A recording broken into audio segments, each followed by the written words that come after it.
বাড়িতে হঠাৎ করে যদি কোনো অতিথি চলে আসে, তাই জন্য বানিয়ে ফেলুন এরকম জলখাবার, আলু আর তিলের পকোড়া। সেজন্য প্রথমে আলুটাকে গ্রেট করে নিন আর তারপর তেলের মধ্যে দিয়ে দিন একটু রসুন গ্রেট করে।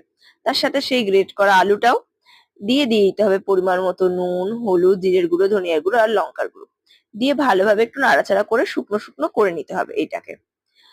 তারপরে সেটা নামিয়ে একটু ঠান্ডা করে তার মধ্যে দিয়ে দিতে হবে সাদা তিল।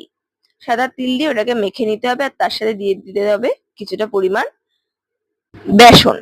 বেসন দিয়ে এবারে এক এক করে গোল গোল করে শেপ করে নিতে হবে। তারপরে এক এক করে আমি এগুলোকে সব তৈরি করে নিয়েছি। তারপর কড়াইতে তেল গরম করে এক এক করে এগুলোকে ভেজে নিতে হবে। ভালোভাবে ভেজে তুলে নিলে একদম তৈরি আলু তিলের পকোড়া। এটা স্যালাড সস দিয়ে খেতে কিন্তু অসাধারণ ছিল। সহজ একটা রেসিপি।